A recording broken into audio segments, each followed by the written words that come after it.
하나님의 말씀 교독하도록 합니다. 사무엘상 3장 1절에서 3절의 말씀까지입니다. 아이 사무엘이 엘리 앞에서 여호와를 숨길 때에는 여호와의 말씀이 희귀하여 이상이 흔히 보이지 않았더라. 엘리의 눈이 점점 어두워가서 잘 보지 못하는 그때 그가 자기 처소에 누웠고 하나님의 등불은 아직 꺼지지 아니하였으며 사무엘은 하나님의 궤에 있는 여호와의 전 안에 누웠더니. 아멘. 오늘 우리가 읽은 말씀 가운데 2절의 말씀을 함께 읽도록 하겠습니다. 엘리의 눈이 점점 어두워가서 잘 보지 못하는 그때 그가 자기 처소에 누웠고. 오늘의 이 말씀은 우리가 흔히 주일학교 공과에도 잘 드러나는 내용의 말씀입니다. 이 말씀은 이사야를 하나님이 부르시거나 예레미야를 부르시거나 또는 여러 드보라나 에훗이나 이런 여러 부르심들을 우리가 볼 때 하나님의 이 부르심의 성격을 우리가 오늘의 말씀에서 볼 수 있습니다. 그래서 직분을 맡기려고 부르시는 것처럼 우리가 들리곤 합니다. 예레미야를 부를 때도 이사야를 부를 때도 하나님께서 직분을 맡기시는 것이기 때문에 직책을 주시려고 하나님이 부르시는 것처럼 우리가 생각이 들어서 이런 말씀의 형태가 우리에게 드러나면 하나님이 나를 이제 직분자로 부르시는구나. 이래서 이제 신학교로 뛰어드는 그런 경우가 있습니다. 하지만 오늘의 말씀은 그보다도 훨씬 뛰어난 말씀의 의미가 있음을 깨달아야 됩니다. 아브라함의 부르심을 우리가 보시면 됩니다.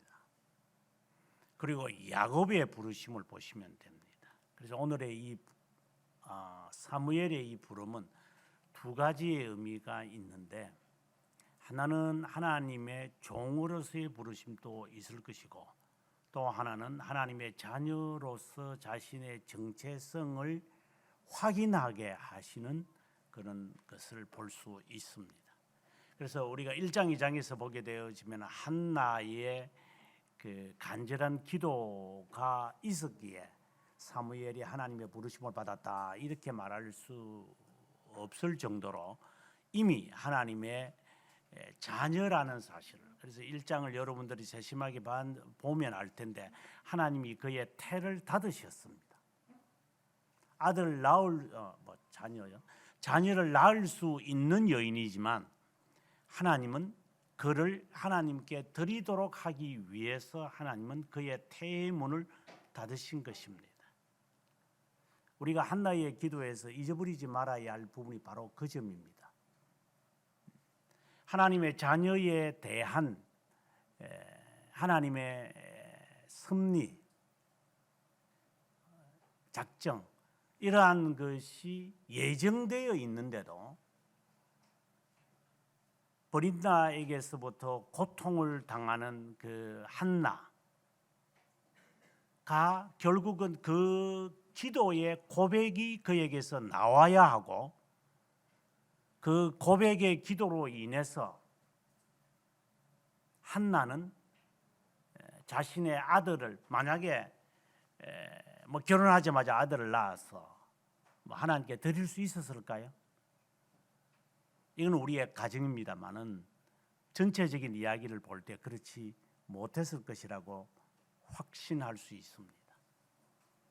하지만 고통 가운데서 하나님 앞에 서원하게 되어지고 그 서원을 이루기 위해서 그는 자신의 아들을 하나님 앞에 드려지게 되어지는 것, 이것을 볼 때 하나님은 우리의 부르심, 그것이 직분이든지 하나님의 자녀의 정체성의 부르심이든지 간에 고통 가운데서 하나님이 부르신다라는 사실을 간과해서는 안 됩니다.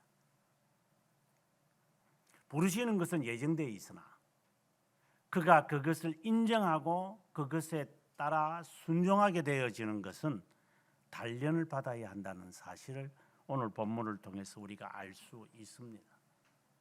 사무엘이 이제 부름을 받았고 그는 마치 그 까까 그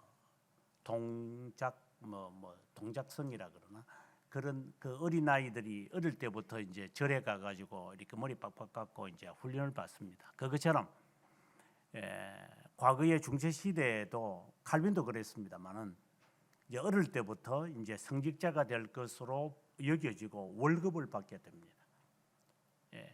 그런 것처럼 이 엘리 제사장 수하에 들어가 가지고 그는 이제 젖을 뗐으니까 한 2살 정도 됐겠죠. 2살 정도 되는 그때부터 이제 엘리 제사장에게서 신앙의 훈련과 모든 것을 부모와 동떨어져서 이후에 이제 이 한나에 관한 이야기는 나타나지 않습니다. 그러면 그 어릴 때의 그 어린아이가 부모를 얼마나 그리워했을까 우리가 상상할 수 있습니다. 하지만 그는 엘리 제사장 수하에서 그런 모든 것을 배우게 됩니다. 마치 도제처럼. 이제 그의 나이가 몇 세가 됐는지 모르지만 오늘 본문에 보면 아이 사무엘이라고 되어 있음을 볼 때 유대인의 역사를 쓴 조세푸스는 그 유대인의 역사를 서술했죠. 1세기에. 그 사람은 한 12살 정도 되지 않았을까. 아마 여기에 하윤이나 여기에 아니와 같은 요 나이, 뭐 보미도 마찬가지지만 이런 어린 나이 때 이제 막 그 어린 나이에서부터 이제 그 여성이 되어가는 이런 과정에 있는 나이가 보통 만 12세인데, 그래서 티네이저로 접어드는 바로 그 순간이 있죠. 아마 요즘 같았으면 아마 고등학생 정도 되는 나이지 않았을까. 이제 이성을 가지게 되어지는 때, 단순히 어린 강을 부리지 않고 뭔가를 배우면 그대로 습득이 되어지는 그 나이, 이제 지성이 조금 발달되어지가는 바로 그때 하나님은 그를 부르십니다. 근데 하나의 특이한 것은 오늘 본문에 보면은 엘리 앞에서 여호와를 섬길 때 여호와의 말씀이 희귀하여 이상이 흔히 보이지 않았다, 이렇게 되어 있습니다. 우리는 우리의 부르심을 떠올릴 때 이것을 먼저 인식하셔야 됩니다.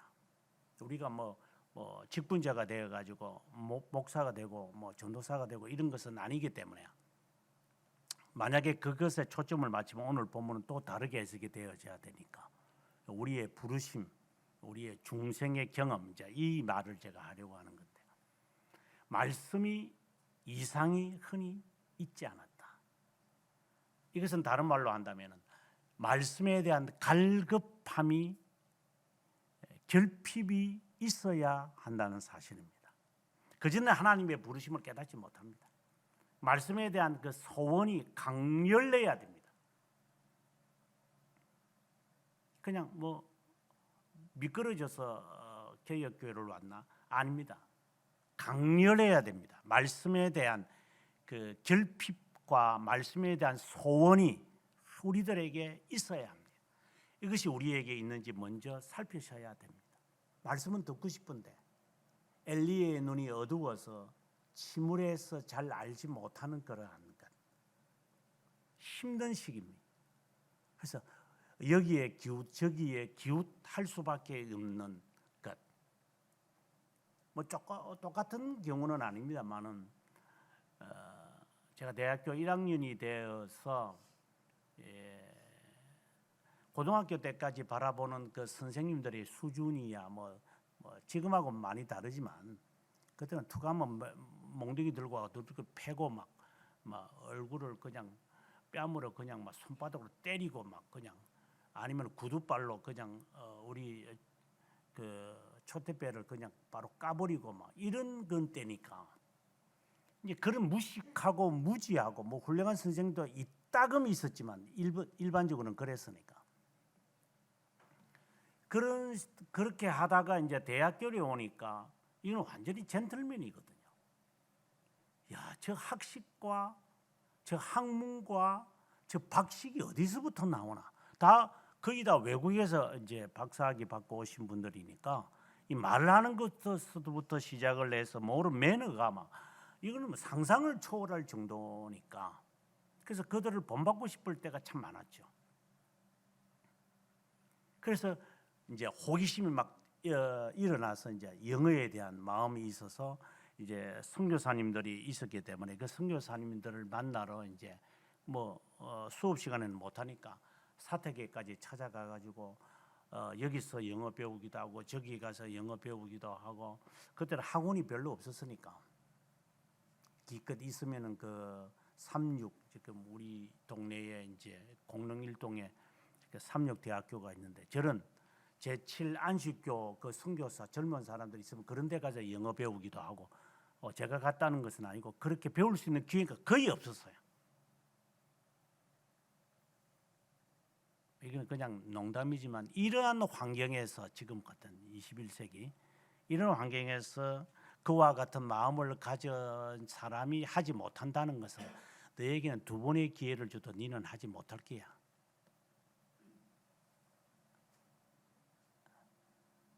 이렇게 좋은 환경에서 못하는 게 네한테 인생을 다 오늘 뭐 오전에 그런 질문을 했지만 다시 거슬러 가본들 네가 할 것 같아? 그건 못해. 그는 더 어려운 시기에도 해왔던 사람들의 선배들을 봤을 때 그래서 말씀에 대한 이 갈급함이 정말 강렬해야 됩니다. 그 무엇보다도 말씀이 희귀하기 때문에 어디서 들을 수 있는 기회가 없습니다. 그런데 2절에 보게 되어지면은 여호와의 눈은 점점 어두워서 잘 보지 못하는 그때에 자기 처소에 누웠고 엘리는 자기 처소에 누웠고 상당히 상대적이죠. 3절에 가보면 하나님의 등불은 꺼지지 아니하였는데 사무엘은 여호와의 전 안에 누웠다. 두 번째에 우리의 부르심을 볼 수 있는 좋은 문구라고 저는 봅니다. 눈이 어두운 사람, 이것은 보통 우리가 영안이라고 해석하기가 쉬운데 맞습니다. 영적인 어떠한 눈으로 바라보지 못하. 이거 뭐 영적이라는 이 말이 뭐 보통 사람들이 사용할 때 뭐 영성이라고도 하기도 하고 뭐 어떤 사람들은 뭐 기도 생활을 하니까 뭐 내가 은사를 받아 가지고 내가 뭐 또 영특해지고 뭐 이런 것으로 자꾸만 해석이 되어지면 더 이상 이제 할 말이 없습니다. 그걸 말하는 게 아닙니다. 제가 표현하는 대로 하나님의 측면에서 우리의 자신을 보려고 하는 합리적인 삶을 말합니다. 그 로마서 12장 1절에 있는 말씀을 떠올려야 됩니다. 하나님께 드려야 할 영적 예배다라고 하는 말입니다. 이것은 합리적인 예배고 이것은 균형 잡힌 예배입니다. 정말 조심해야 됩니다. 영적 눈이 어두웠다라는 이 말은 한쪽 측면에 기울어져 있다는 사실입니다. 어떻게 알 수 있냐면 참 이제 나중에 나오지만 2장 22절부터 마지막 절까지 나오는 이 내용에서 그가 얼마나 눈이 어두웠다는 것을 알 수 있습니다. 25절에 보면 뒷부분에 여호와께서 그들을 죽이기로 뜻하였다. 아들들 두 아들이 있는데 홈리와 비느하스가 하는 그 작태를 보고 하나님은 죽이기로 작정하셨습니다.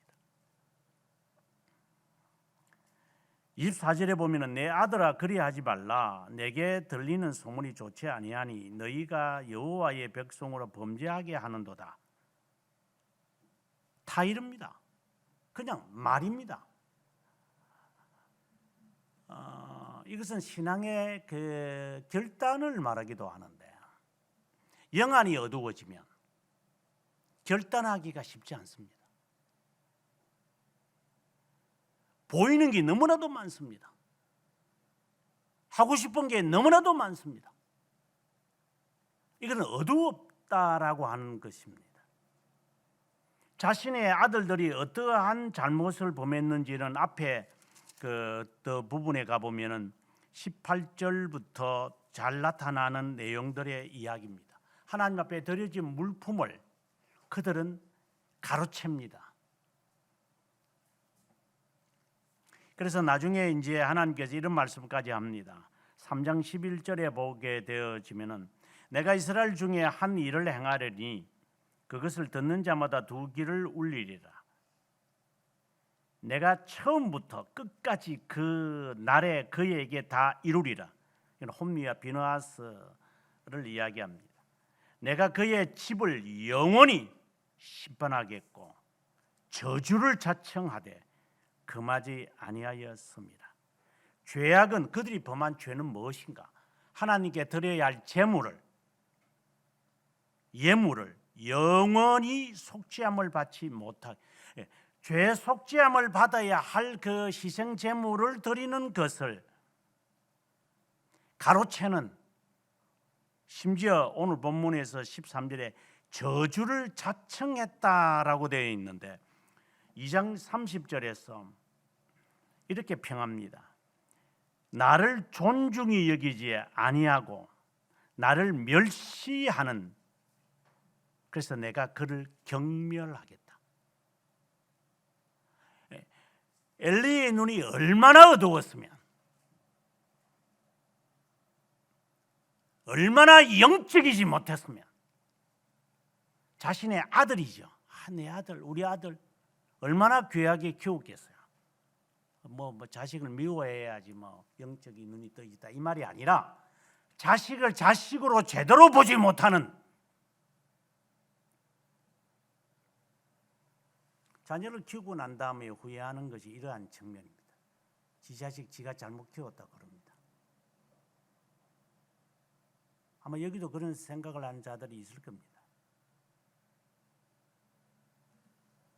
자식 키우는 게 쉬운 게 아닙니다. 이것은 그냥 단순히 자식 문제를 말하는 게 아닙니다. 세상 사람들이 문화에 따라서 자식을 돌보아야 할까요? 꼭 자식 양육을 지금 제한하는 게 아니라 다 폭넓은 이야기를 지금 제가 하려고 하는데 단순히 그냥 자녀 이야기 나오니까 이야기할 뿐입니다. 자녀를 어떻게 키워야 됩니까? 학교 안 보내면 되는 겁니까? 그럼 어떻게 자녀를 키우는 겁니까? 네가 어릴 때 네가 부모에게서 사랑을 받지 못하는 것처럼 이제는 아이한테 사랑을 베풀면 되는 겁니까? 어떻게 키웁니까? 그러니까 니처는 망할 거라고. 우리는 이게 그 엘리의 영적 눈이 어두웠다라고 하는 이 말을, 자녀에 대한 이 신뢰를 제가 지금 2장과 3장에서 언급을 했지만 자녀를 보는 관 자체가 달라요. 이게 앞서 제가 말할 때 첫 번째 부르심에 대해서 하나님의 이 말씀이 귀했다. 하나님의 말씀에, 제대로 된 하나님의 말씀에 대한 갈급이 있어야 돼요. 그다음에 두 번째는 어두워진 사람들이 세상의 이 관점에 관하여 정오와 가증함을 깨달아야 돼요. 이렇게 해서는 안 돼. 이것이 하나님께로부터 나온 방식이냐에 대한 이 갈급함이 아주 열정적으로 갖고 있어야 됩니다. 그것이 가장 단적으로 드러나는 게 지 새끼 키우는 겁니다. 천주들은 모릅니다. 자식 키우는 거 보면은 어른들이 다 걱정합니다. 아이고, 지같이 키운다. 지같이 키웁니다. 그래서 지같이 삽니다. 이것은 영안이 어두웠다 이 말입니다. 판단을 못합니다. 옳고 그른 것에 대한 판단의 기준이 없어져 버립니다.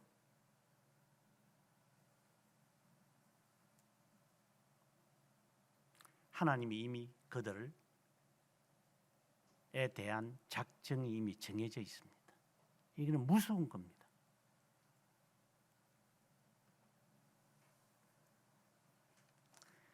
근데 이와는 상대적으로 사무엘은 다릅니다. 여호와의 전 안에서 그는 누워 있었다 이 말입니다. 이것이 그의 간절함입니다. 한편은 말씀이 없어서 어두워서 살아가는 사람, 또 한쪽은 여호와의 등불이 꺼지지 않, 이것은 이제 하나님의 그 등대를 말하죠. 등대에 기름이 꺼지지 않도록 하기 위해서 이제 기름을 계속 제공해야 됩니다. 그 맞은편에는 진설병이 있습니다. 그래서 말씀과 빛이, 말씀에 따른 이 빛이 우리의 삶을 비추는 것인데, 이러한 것을 위해서 지금 이 나이가 앞서 제가 말할 때 한 12살에서 한 16살 요 사이인데, 그 하나님의 말씀을 사모하는 그 마음을 계속 어릴 때부터 그는 훈련되어 있습니다. 가끔씩 이제 그 훌륭하신 분들이 이렇게 보면 뭐 조나단 에드워즈도 그렇고 뭐 수잔나의 딸인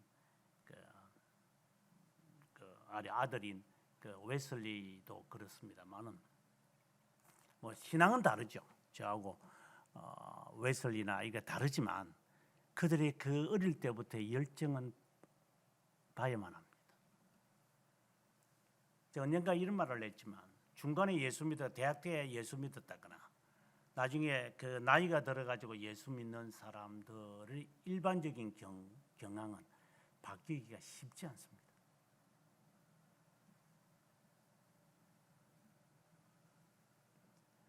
바뀌긴 바뀌려면 보통에서 바뀌어지지 않으면 어렵습니다. 그런데 어릴 때부터, 이게 문자적인 해석이지만 어릴 때부터 이게 몸에 배어 있는 사람들은요, 제가 말할 때는 바른 신앙을 가진 사람을 말합니다. 이런 사람들은 적어도 까보는 면에서는 조금 적습니다.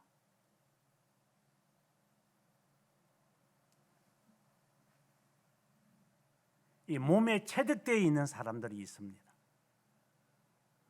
뜨겁지도 않지만 차갑지도 않고 그저 그 말씀에 어쨌든 교회를 떠나지 말아야 한다는 그 간절함이 있습니다. 뭐 그게 뭐 모태신앙이든 뭐 그런 거 그거하고는 상관이 없이 이렇게 훈련되어진 사람들이 있습니다. 또 미지근하죠, 실제로 보면은. 하지만 그들은 끈기와 은근을 가지고 살아갑니다. 뭐 그렇다고 그것이 뭐 하나님의 선택된 자다 뭐 그렇게는 저는 말은 안 하지만, 아무튼 여호와의 전에, 이거는 성막을 말합니다. 성소를 말합니다. 그 성소에서 그는 있었습니다. 이거는 훈련된 사람이라고 봅니다. 말씀도 희귀하고, 대제사장은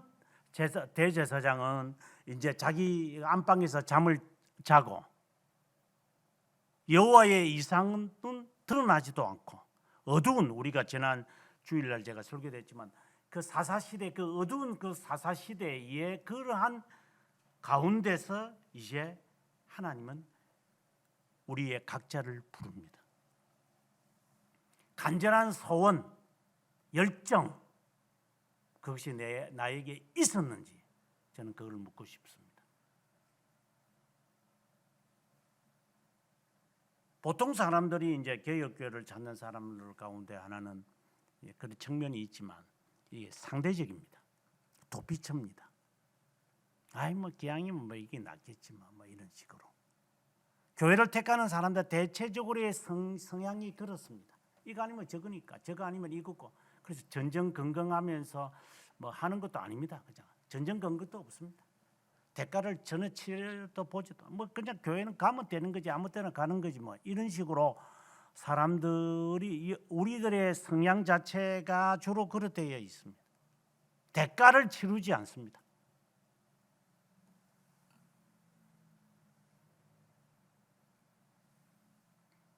간절함이 없다 이 말입니다.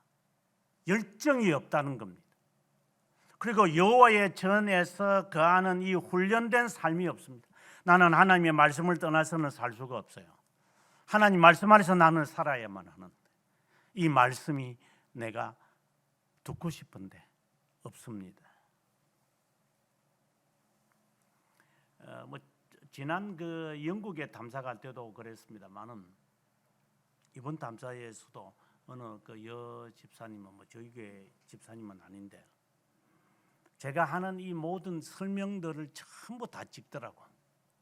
그러면서 헤어지면서 하는 말이 목사님 언제 다시 또 뵐는지 모르겠지만 우리 이제 동영상 교회 사카데미는 듣겠지만 하나도 빠뜨리고 싶지 않아요. 제가 탐사를 정말 여러 번 가보지만 그냥 놀러 오는 놈들이 있고 어떤 놈 외국 구경하고 싶어서 오는 놈들도 있고 어떤 놈 어중이 떠중이처럼 오는 놈들이 있고 제가 그걸 모르겠습니까?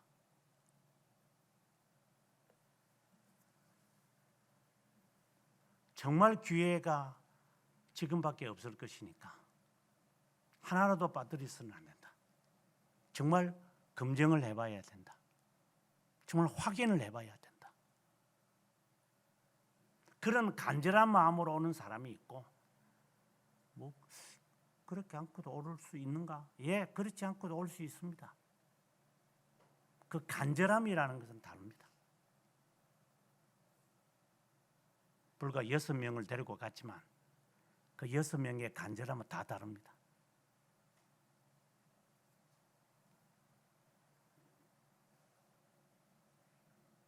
그걸 말을 한마디라도 놓치지 않으려고 그 뒤에 축 처져가는 놈들 뭐 우리가 여기 무슨 관광하러 왔냐? 탐사를 온 것이니까 이 현장에서 어떤 메시지가 선포되는지 그런데 관심 있는 사람이 있고 어떤 놈은 앉아가지고 논팽이처럼 농담하는 놈들도 있습니다.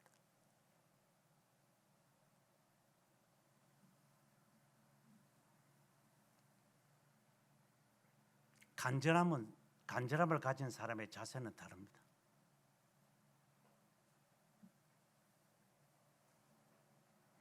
사무엘은 바로 그 부류에 있는 사람이었. 하나님의 부르심을 받는 사람은 그러한 자다 이 말입니다. 예정되었기 때문에 가능하겠죠.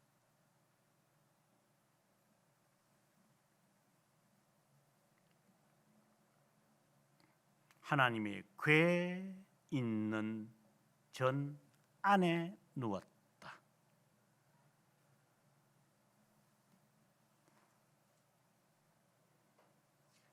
세 번째 이야기를 갑니다. 이제 하나님이 전 안에 누워 있는 사무엘을 부릅니다. 이것은 다른 말로 말하면 효과적 부르심이다. 이렇게 말할 수 있습니다. 하나님은 내 영을 부릅니다. 그 부르는 방식을 지금 우리에게 세 번째로 말합니다. 어떻게 부르시는 것인가? 우리가 효과적 부르심에 관한 이야기를 우리가 그 신앙 고백서에서 읽으면 식별 답이 나옵니다. 하나님은 우리를 외적으로 부르실 때에 이제 교회로 오게 하시죠. 꼭 교회로 온다. 이것이 부르심의 첫 단계다 이렇게 말할 수는 없으나 분명한 첫 단계는 하나님의 말씀을 듣게 합니다. 오늘 또 여호와의 말씀이 그에게 임재하는 겁니다. 그 간절함과 그 열정이 그에게 있습니다. 희귀하지만 말씀을 정말 듣고 싶어. 간절함이 있기에. 그런데 이 아이 사무엘이라고 했으니까 지도자를 제대로 만나지 못했기에 이 부르심이 무엇인지를 모릅니다. 이 분별력이 없습니다. 내게 해야 할 일과 하지 말아야 할 일에 대한 이런 기준 자체가 사무엘에게는 없는 겁니다. 그래서 사무엘하고 부르니까 하면서 본래 인섭되어지는 순종의 방식으로 엘리에게 찾아갑니다. 저는 이 점이 너무나도 귀합니다. 이 순종이라는 말입니다. 오늘 오전에도 우리가 순종에 대해서 배웠습니다만은 순종의 정가와 의의 정가는 같은 말입니다. 이것은 칭의와 성화가 같은 말이다 이렇게 말해도 뭐 상관이 없습니다. 아주 쉽게 말하면 됩니다. 나는 정말 하나님 앞에서 죄 용서를 받았고 부르심을 받았다는데 그러면 순종은 있느냐? 언젠가 누군가가 이런 말을 하기를 나는 믿는 것은 있는데 이 행동이 잘 안 따라와요. 이런 말을 가끔씩 합니다. 저는 그 말을 들을 때마다 이게 정말 이거는 훈련이 안 되면 어렵습니다. 그냥 우스개 이야기로 이제 보름 동안에 이제 운동할 수 없잖아요. 그래서 제 몸이 막 부릉하게 돼요.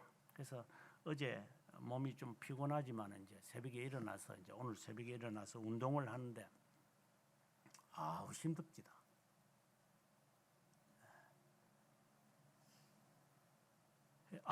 내가 지금 이렇게 힘드니까 이건 운동해야 되는구나. 이건 자연스럽게 훈련된 사람이기 때문에 그렇습니다.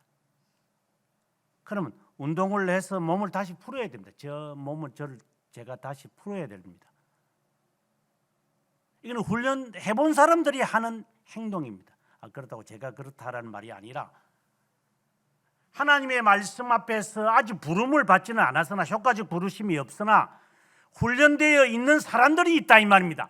기본 자체가 달라요. 순종하는 사람, 부름을 받든 안 받든 상관없어요.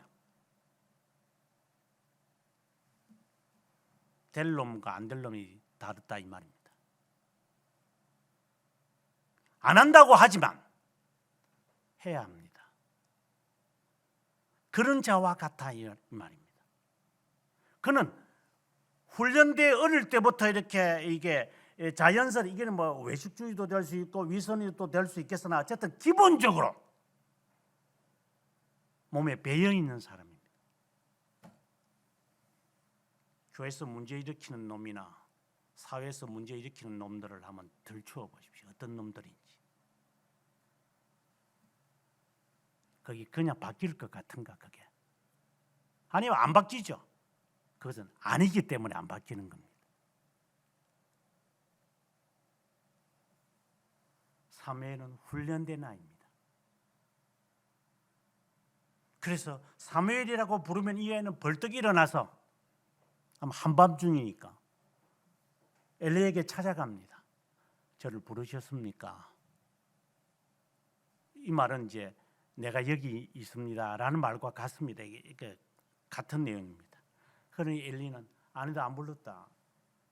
돌아가서 누워라. 훈련된 사람입니다. 이 세 번이 나옵니다.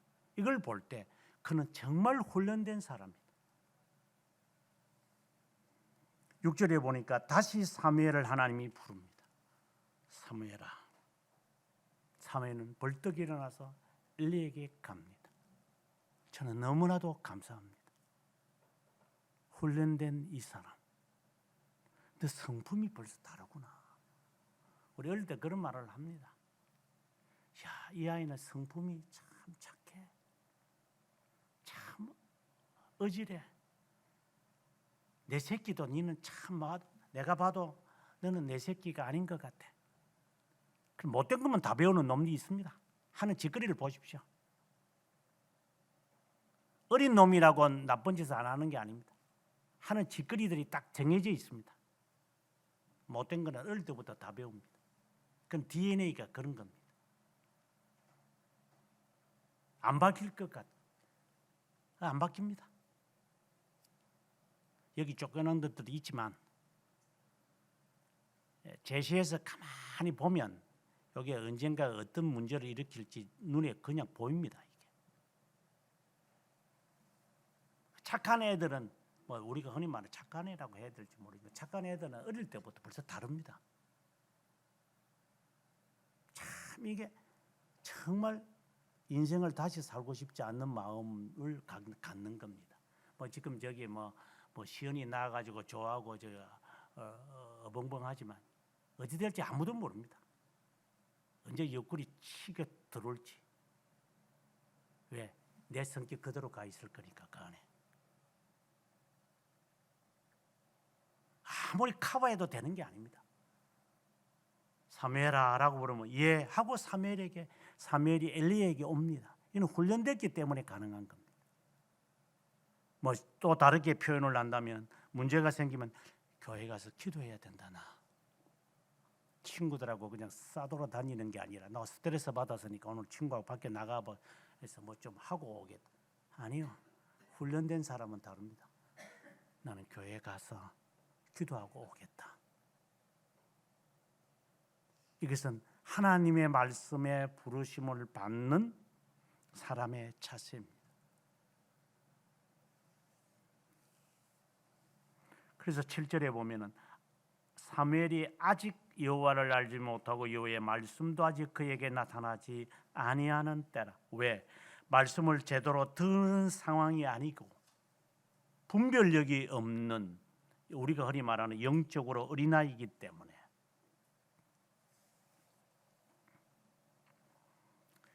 그러자 8절에 여호와께서 세 번째 이제 부릅니다. 이것은 뭐 굳이 하나 둘 셋을 말하는 게 아니라 완벽한 부르심을 말합니다. 그가 이제 들을 때가 된 겁니다. 그때 그가 일어나서 엘리에게 뛰어갑니다. 저는 이 말씀을 볼 때, 엘리에게 뛰어가는 것을 볼 때 하나님이 효과적 부르심을 하게 될 때에 하나님이 그로 하여금 사모하는 마음을 두 번째로 주실 것이고, 그 다음 단계는 말씀을 듣게 하신다고 저는 봅니다. 그래서 효과적 부르심에 대한 고백을 오늘 오후에 우리가 공부하겠지만 말씀을 듣게 합니다. 그때 엘리도 이제 깨달은 것 같아요. 아하, 깨닫고 9절에 갑니다. 이제 하나님이 너를 부르시는 것이구나. 예, 합니다. 이 말은 참 정말 여러분 귀하게 들어야 되는데 지도자는 압니다. 정말 저게 부르심을 받은 자인지 안 부름을 받은 자인지. 제가 안다는 게 아니라 말씀을 선포하는 자들은 적어도 깨달을 수 있는 증거들을 갖고 있습니다. 가끔씩 그런 말을 제가 하지만 어이, 너는 공부하지 마라. 공부하는 머리가 있습니다. 그냥 너는 그냥 땅 파먹고 사는 그냥 그 장돌배기 되는 게 차라리 나아. 그걸 제가 나쁘게 말하는 게 아니라 공부해서 먹을 살놈이 있고, 아니면은 밖에 나가지고 땡볕에서 논을 매면서 살아갈 사람이 있습니다. 그걸 누구를 흠보면 안 됩니다. 저 같은 경우에는 저는 뭐 장돌배기가 아니니까 사업은 잘 모르겠죠. 그래서 공부하는 아이들은 딱 보면 압니다. 아, 저놈은 공부하겠구나. 저놈은 공부해가지고 뭐 어떻게 살아가겠고 딱 보면 압니다.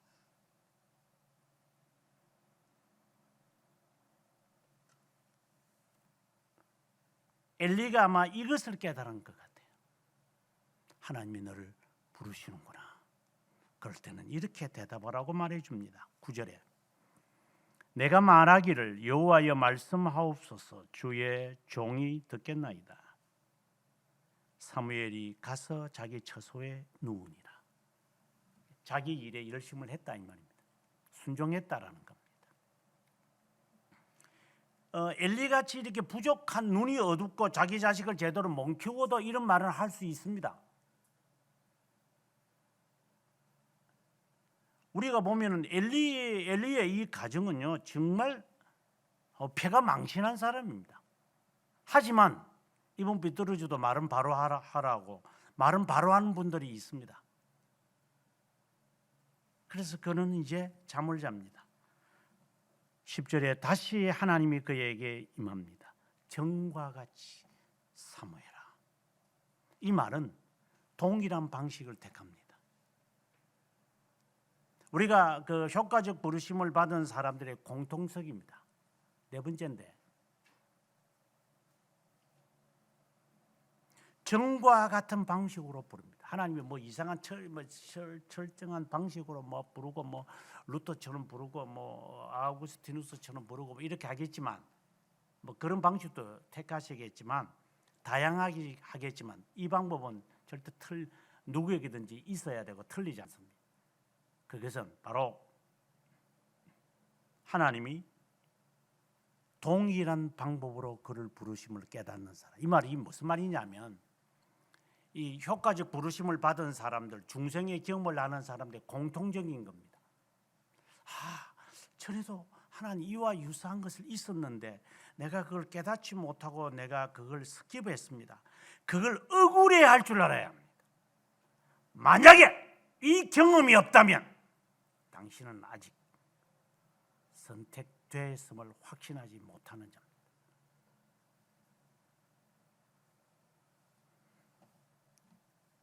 세 살 때, 뭐 4살 때 다 좋습니다. 중학교 때, 고등학교 때, 청년 때, 장년이 되었을 때 내가 회고해 보니까 그때 하나님의 손길이었어. 그래서 내가 이제 억울해. 이제는 양보 안 해. 이제는 내가 돌아서지 않아. 그래서 강렬한 열정이 있는 겁니다. 뭐 전까지 전 모르겠고 이제 하나님 나를 부르셨어요. 거의 다 틀린 문제일 겁니다. 다시 말합니다. 정과 같은 방식으로 하나님이 동일하게 부릅니다.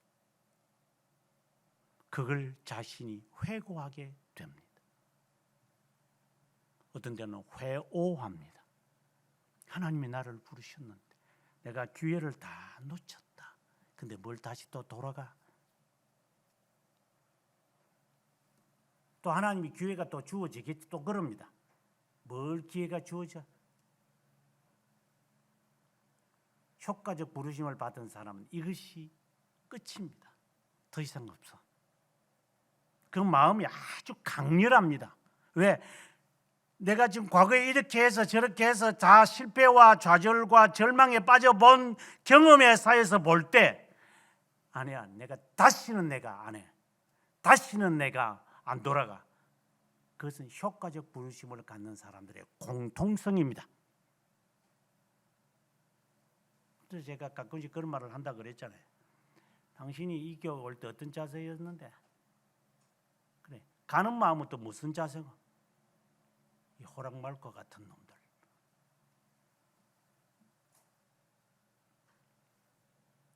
하나님의 부르심을 그렇게 값싸게 경멸해, 좀 있으면 나오지만 하나님의 부르심을 경멸하는 것. 하나님의 부르심이 그따위냐? 과연 과거에 너를 부르신 것을 내가 다 기회를 놓치고 있다가 이제 이것이 나에게는 마지막입니다. 이것은 나에게 더 이상 없는 것입니다. 라는 마음으로 주님을 따르는 것이냐? 아니면 탐사를 놀러 왔느냐 네가. 그래서 본전 생각하느냐? 그거 분별 못할 것 같아요.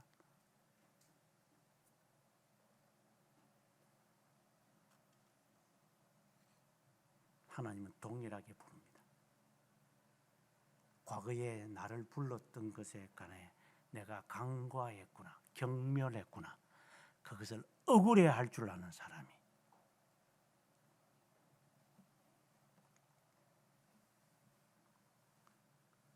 10절에 주님께서 전과 같이 부르실 때 이 사무엘의 자세는 동일합니다. 내가 여기 있습니다. 그러니까 훈련되어 왔기에 오늘에도 그는 할 수 있는 겁니다. 그러면서 하나님은 11절부터 14절까지 정말 특이한 메시지를 선보합니다. 이것은 5번째 부르심에 대한 점검의 기준입니다.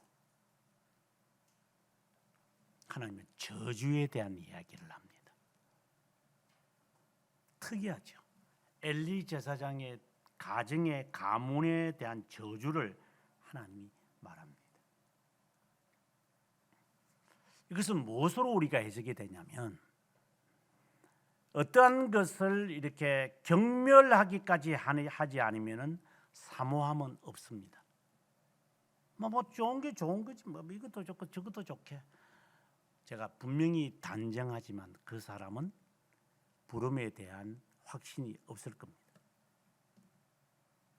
하나는 경멸해야 됩니다. 영어에서는 contemn이라 그럽니다. 또 다른 말로는 이게 이제 다른 문장에서 이걸 경쟁이라고 합니다. 경쟁을 하다가 그 달리기하는 선수들 보면은 마지막에 넘어집니다. 얼마나 전력을 했다면 마음은 저기에 가 있고 이기고 싶은데 다리가 못 따라가니까 마지막 선에 와서 넘어지는 사람들을 가끔씩 봅니다. 마음이 얼마나 안타까울까. 지고 싶은 마음은 아닌데,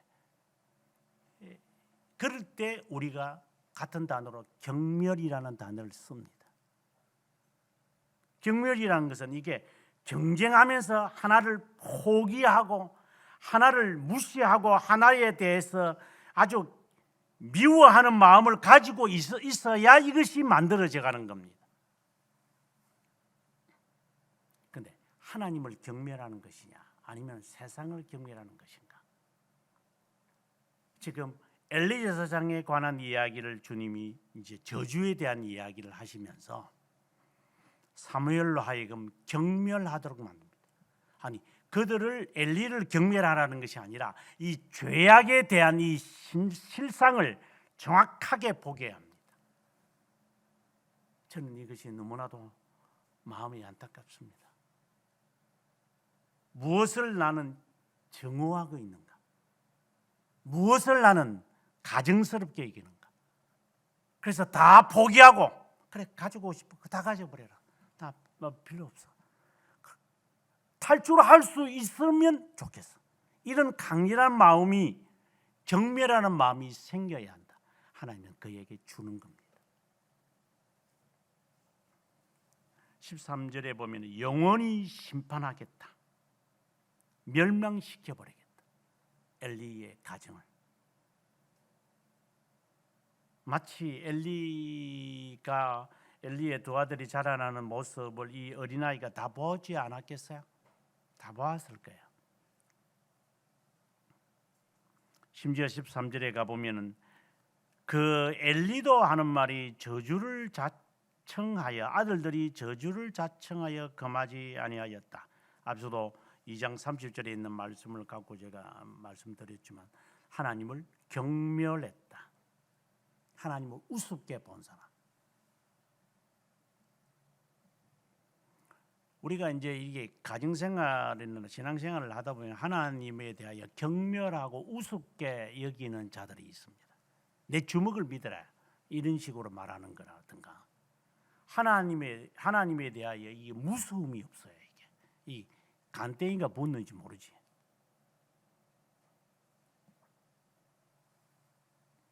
심지어 14절에 가보면 이런 말까지 합니다.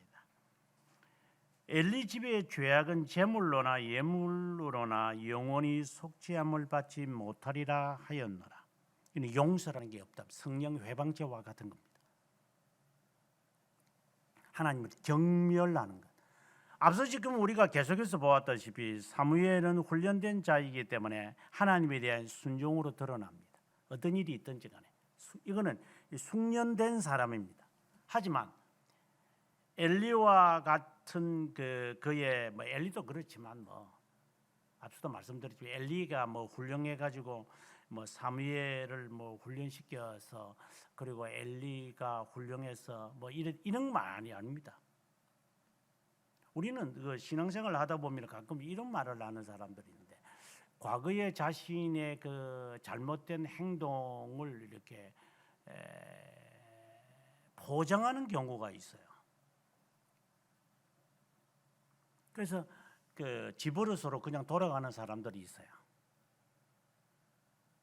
그러니까 이런 일이 이제 어려우면 과거에 그 쉽게 풀었던 그 방식으로 다시 돌아간다 이 말입니다. 옛 습관으로 돌아가는 습관이 있어요. 그걸 경멸하지 않고 그래서 이제 이 문제를 풀다가 어려우면 저 문제 풀 때 저 문제를 이제 푸는 것을 하고 이 문제로 다시 돌아오겠다. 이런 방식이 우리의 몸에 딱 배어 있어요.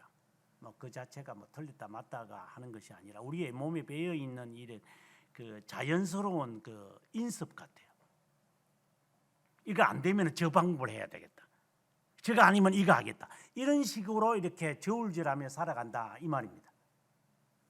아예 단절하는 것이 아니라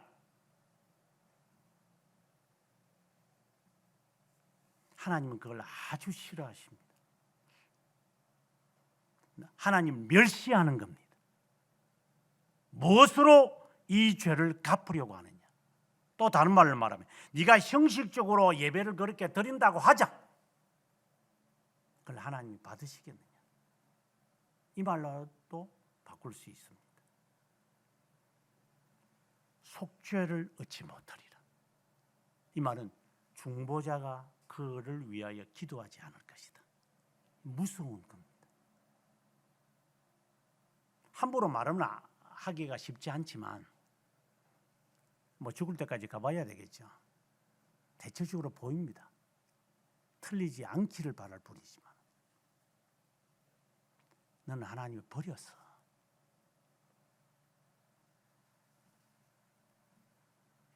오집과 아집과 고집으로 네가 집착하겠으나 아니야.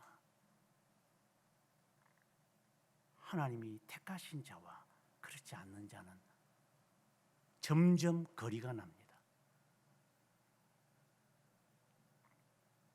영원히 용서받지 못할 거다.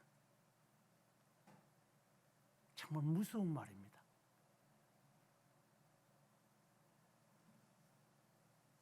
여섯 번째로 갑니다. 15절에 사무엘이 아침까지 누웠다가 여호와의 집에 문을 열었으나 여기서 뭐 성막에 무슨 문이 있겠습니까? 저는 문이 있다고 보지는 않습니다. 그런데 이 말은 이제 여러분들이 아마 쉽게 말하면 이렇게 생각하면 더 좋을 거라고 보는데 아마 지금 요즘은 좀 그렇죠. 이제 한 여름 정도 봄 이제 여름이 되면 새벽 기도를 마치고 갈 때쯤 되면 해가 떠오를 겁니다. 저희 집을 갈 때 제가 새벽 기도를 마치고 이제 풍림 아파트를 지나서 가면 저 동쪽 저기 불암산에서 해가 뜹니다. 그것을 생각하시면 됩니다. 태양이 나를 이렇게 맞이하는 그 기분. 마치 하나님의 이상을 보고 난 사람, 하나님의 뜻을 파악하고 난 사람, 하나님이 함께 한다는 사실을 깨닫는 사람의 자세. 이렇게 여호와의 문을 열었다. 내가 담대하게 세상으로 향하여 가리라. 두려워하지 않습니다. 나는 산다. 나는 생존한다. 나는 이제 견뎌낼 수 있다. 이런 그 용감함이 생깁니다. 이거는 기도하는 자만이 나타날 수 있는. 여기서 말하는 기도는 뭐 앉아가지고 지하고 싶을 때 나와가지고 엉뚱한 기도를 하는 그 염불을 말하는 게 아니라 하나님으로부터 부르심을 받은 자가 받는 말씀의 확신입니다. 항상 있을 수는 없겠으나 마음의 기쁨이 확신이 딱 들어옵니다. 그래서 입에서 찬송이 나오고 기쁨이 나옵니다. 그래서 보면 신앙생활을 하다 보면은 뭐 여러분의 가정생활이 어떤지 저는 잘 모르지만 가정생활에서 보면 이게 입에서 찬송이 안 나옵니다. 한쪽 유행가만 나옵니다. 이것들이 지구석에 오면은 엉뚱한 것만 보려고 합니다. 하나님의 사람, 제가 말하는 것은 직분자를 맡은 사람이 아니라 하나님의 선택한 사람들의 이 자세는 이 마음의 문이 열리고 세상의 문이 열리기 때문에 얼굴에 기쁨이, 그래서 항상 기뻐합니다. 그럴 수밖에 없습니다. 뭐 순간적으로 우리가 실패를 당해서 괴로워할 수는 있겠으나 마음에 항상 기쁨이 있습니다. 이게 넘치는 겁니다. 말씀을 듣기 때문에.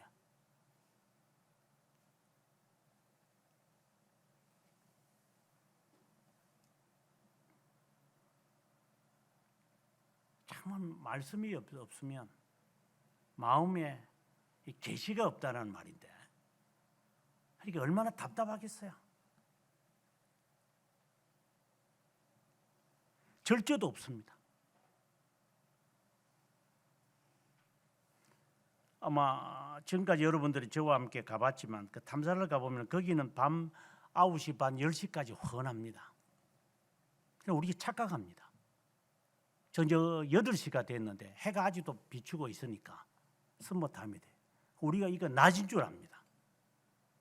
그런데 가게들은 이미 다 닫혀 있습니다. 가야 할 길이 있습니다.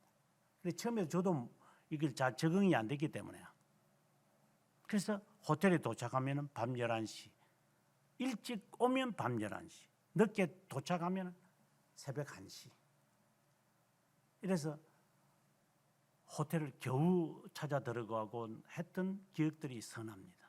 그래서 제가 알죠. 가야 된다고. 빨리 서둘러라고. 그런데 사람들에게 인식이 안 돼 있으니까 이거 낮인데 뭘 낮인데 왜 자꾸만 촉박하느냐고 지금. 아닙니다. 시계를 딱 보고 알아야 됩니다. 지금 8시가 넘었다고. 그럼 모릅니다. 이 상황 자체가 사람들이 밖에 나와가지고 그냥 먹고 마시고 놀고 있으니까. 이거는 제가 탐사를 하면서 느끼는 겁니다. 거의 대부분이 그럽니다. 시간 가는 줄 모릅니다. 갈 곳을 가야 되는데 저거는 앉아가지고 뒤에 앉아가지고 자빠졌지만 저는 생눈을 뜨고 저는 운전해야 됩니다. 가야 할 곳이 있기 때문에 그 시간에 맞춰 안 가면은 못 들어갑니다. 근데 이게 노는 사람들은 한정없이 놀아 그냥 앉아가지고 낮이니까 시간 가는 줄 모르는 것 같아. 근데 그걸 절제하겠어요? 이런 분위기가 처음인데 그래서 그 어려운 겁니다. 마치 하나님의 부르심을 받은 사람이 이제 그만두고 우리는 가야 됩니다 라는 것을 때와 기한을 알면서 살아가는 것과 같아 이 말입니다. 그러니까 새로운 사회와 새로운 이 삶이 눈에 딱 보입니다. 그래서 다릅니다. 우리가 과연 우리들의 그런 것이 일어나고 있는가? 일어났는지를 말하는 게 아니라 일어나고 있는지를 묻는 겁니다. 그러자 17절에 이제 아침이 되어서 이제 6번째 이야기입니다. 엘리가 묻습니다. 하나님이 너에게 뭔 말을 했느냐? 근데 사무엘의 참 대답이 너무 정말 좋습니다. 숨기지 않고 그대로 다 말합니다. 18절에 보면 그것을 그에게 자세히 말하고 조금도 숨기지 아니하니 그가 이르되 이는 여호와이시니 선하신 대로 하실 것이다. 이 말은 하나님의 작정을 믿는 겁니다. 엘리야 사장이 이 말을 듣고 얼마나 싫겠어요. 하나님이 우리 죄를 용서 안 한다고? 나도? 어떻게 죽을 것을 하나님이 다 합니다. 사무엘은 다 들었습니다. 그대로 말합니다.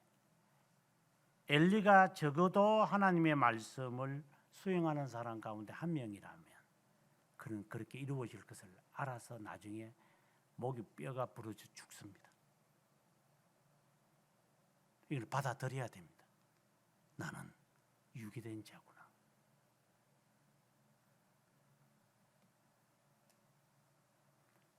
물론 그것보다도 더 중요한 것은 여기 18절에 있는 말씀처럼 선하신 대로 하시는 하나님이십니다 라고 하는 말입니다. 이제 이 사무엘과 같이 이 중생의 경험을 아는 사람들의 자세입니다.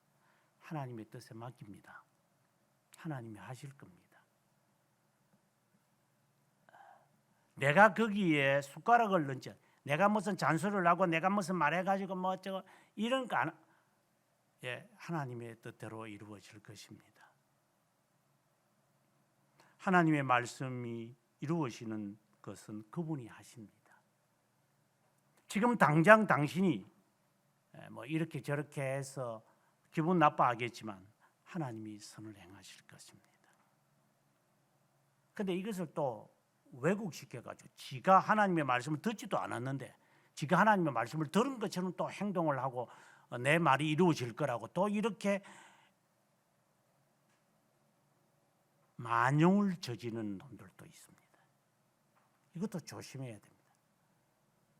아무튼 사무엘 입장에서 우리가 보았을 때 사무엘은 하나님 앞에서 순종하며 훈련된 자로서 하나님에 대하여 말씀을 아직까지 깨닫지 못하는 가운데 있었으나 그는 하나님에 대한 열정을 가지고 있었고 하나님은 그에게 이제 서성을 통하여서 서성이야 할지 멘토를 통하여서 말씀을 듣는 훈련을 했고 그 말씀을 듣고 그는 이제 경멸하는 상황에 이르고 그 경멸의 대상에 대하여 그에게 숨기지 않고 그대로 말했고 이것을 이루시는 분은 하나님이심을 아는 섭리의 사상으로 그는 바뀌어집니다.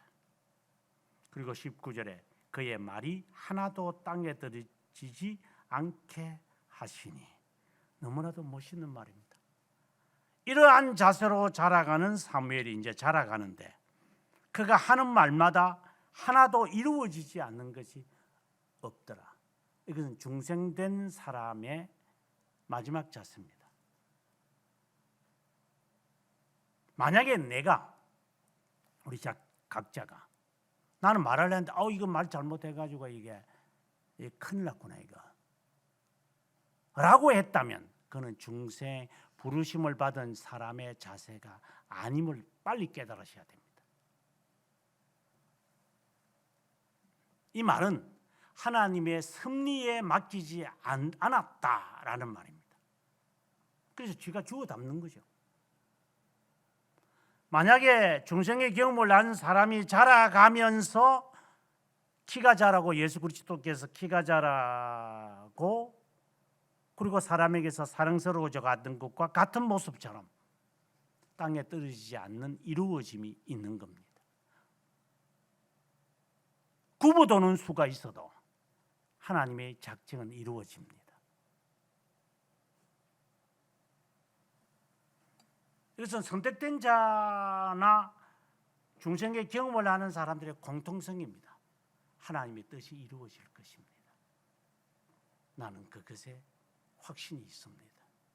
그래서 기다릴 수 있고 그래서 감당할 수 있습니다.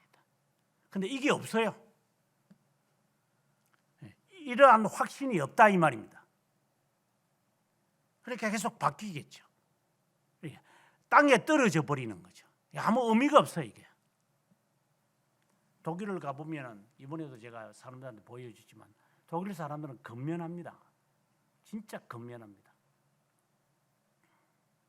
제가 영국에 살아봤지만 영국 사람도 근면합니다. 심지어 그 독일 사람들의 이 처마로 이렇게 내려오는 물을 다 받아가지고 땅으로 이 사람들은 모아서 그걸 가지고 이제 풀에 뿌리고 쓰는 물을 그러니까 공급하는 물, 마시는 물은 아니도 그렇게 합니다. 저 어릴 때 그런 것을 경험 많이 했습니다. 물이 없어서 위에 지붕에서 떨어지는 물을 이렇게 받아가지고 물이 있으면 그 먼지들이 있으니까 먼지가 잘 깔아앉고 그러는 다음에 위에 물만 이렇게 받아서 어머니가 이렇게 씻고 하는 걸 봤습니다. 근면한 사람들은 그렇게 합니다. 그들은 지금도 그렇게 합니다. 그러나 우리나라는 그렇게 안 하죠. 우리는 비가 많이 오니까. 저는 그거는 옳지 않다고 봅니다. 왜 그런 근면이 우리에게는 없을까 하는 생각을 갈 때마다 느낍니다. 미국 애들하고 살면서 느끼는 것도 그런 겁니다.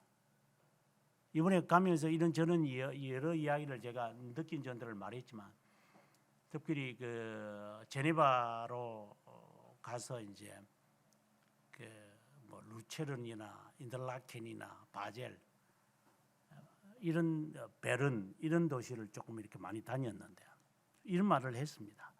개혁 신앙이 이 나라에서 되어진 이유가 있다. 우리하고 질 자체가 달라. 우리는 이들은 벌써 자신의 책임과 자신이 갖고 있는 그 해야 할 그 일에 대해서 반드시 해냅니다. 이유를 안 돼. 죽어도 좋습니다. 우리는 그런 민족이 아니에요. 이 조선 애들은. 제가 중국 사람들을 존경하는 것 가운데 또한 제가 별로 좋아하지는 않지만 이 사람들은 충의라는 것은 있습니다. 충의. 의를 위해서 충성을 다한다. 이 조그마한 땅덩어리에는 그런 게 없습니다. 우리의 DNA가 그렇다 이 말입니다. 충이라는 것이 없어요. 우리에게는. 기분 내키는 대로 삽니다. 루체른에 가보면 사자상이 있습니다. 발톱이 빠진 사자상. 그래서 저는 수차례 봤기 때문에 그냥 보고 사진 찍고 오라고 그랬습니다. 보통 사자는 기상, 위험에 차 있는 것이지만 거기에 사자는 우는 사자입니다. 발톱이 빠져 그 힘이 기진맥진한 사자의 사자상이 있습니다. 그 옆에는 창과 방패와 칼들이 있습니다. 죽은 시신들이 있고.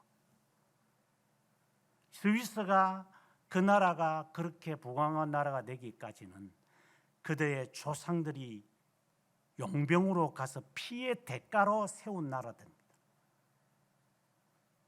우리는 우리의 피가 없습니다. 그래서 그들은 강합니다.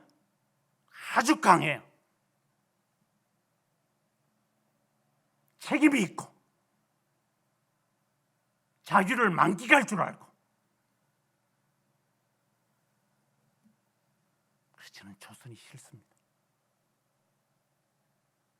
그런 작태들이 여러분들에게 보이면 저는 여지없이 바로 욕설로 바로 나가버립니다. 자유를 주면 책임을 다하고 책임이 주어지면 끝까지 어떤 일이 있더라도 완수하고 완성하게 해내라. 핑계 대지 말고.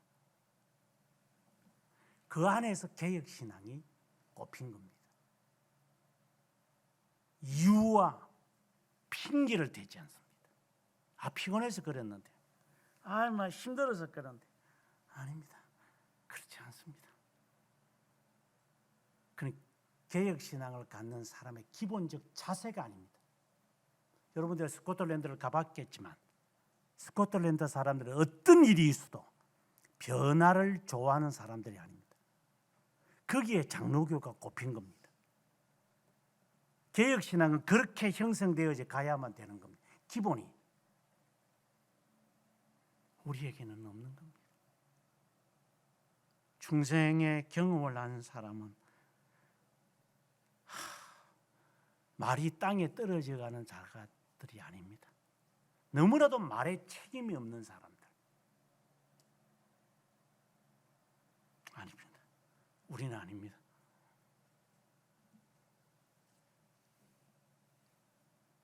사장 1절에 보면 사무엘의 말이 온 이스라엘에 전파됩니다. 하나님이 항상 사무엘과 함께 하신 것 같아요. 말씀을 주신 것 같아요.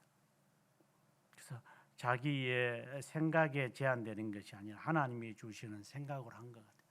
저는 이 말씀을 마무리하면서 이것은 예수 그리스도의 부르심과 같아야 한다. 사무엘의 이 부르심을 보면 그리스도의 중보자 되시기 위해 세상에 오신 것과 다를 바가 없다. 어릴 때부터 예수 그리스도는 자신이 하나님이심을 알고 있었습니다. 내가 아버지 집에 있어야 할 줄 알지 못하시니까 어릴 때부터 다릅니다. 그리고 그분의 사역을 감당하실 때 1.1획이라도 이루어지지 않은 것이 없을 것이다.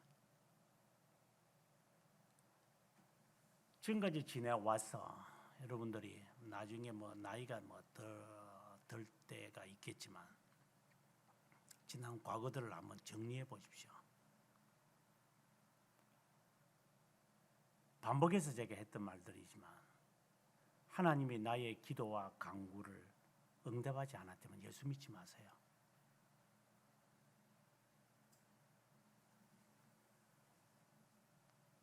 안 믿는 게 차라리 낫습니다. 왜 헛고생을 합니까? 이루어지지도 않고 이루어지지도 않을 것을 우리가 왜 신뢰하며 살아가야 됩니까? 이루어질 것 같습니까? 하나님이 이루십니다.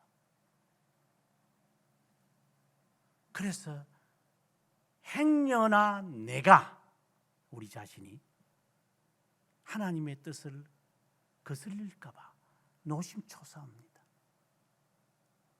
그래서 마음이 한 마음으로 살려고 몸부림을 치는 겁니다. 이것이 어떻게 보면 외형과 외식과 위선처럼 보일 수도 있습니다. 뭐 그렇게 보든 말든 그건 상관하지 않습니다. 하나님의 뜻은 이루어질 거니까, 땅에 떨어지지 않을 거니까. 그래서 이 자세가 딱 정해져 있기 때문에 마음을 다하고 뜻을 다하고 성품을 다하고 이 길을 걸어가는 겁니다. 그는 고집일 수도 있고 그는 집념일 수도 있습니다. 그런 모습들이 다 드러나 있습니다. 예수쟁이들에게는, 정상적인 예수쟁이들에게는.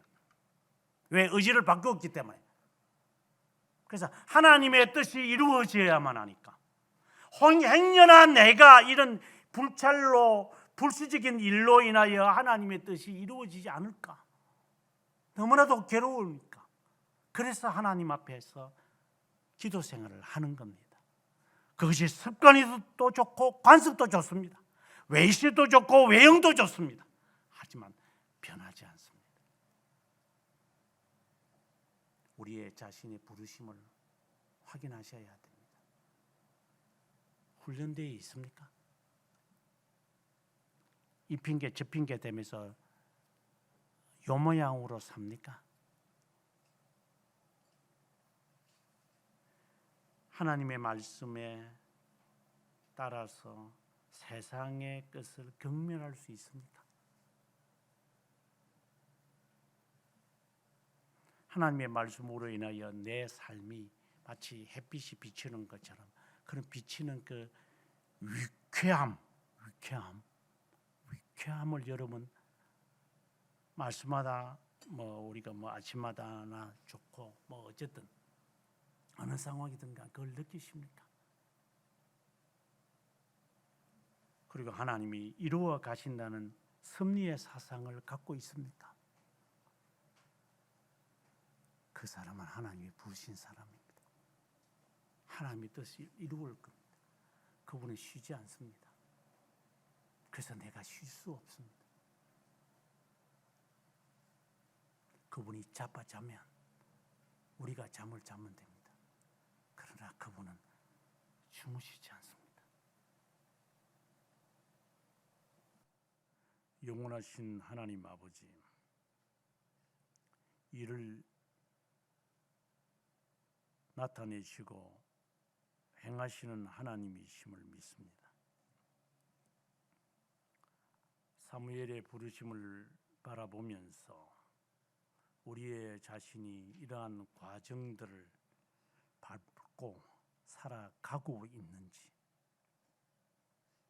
아니면 다른 방식으로 우리가 하나님의 자녀임을 헛되게 확신하면서 살아가는 자는 아닌지, 하나님이 늘 말씀 앞에서 우리의 자신이 깨닫고 자유하여 살아갈 수 있는 자들이 되기를 주님께 간구하옵고, 하나님의 자녀를 결코 버리지 않으시며 땅에 떨어지지 않는 말씀을 행하시며 성취하시는 전능하신 하나님 예수 그리스도의 이름으로 기도드립니다.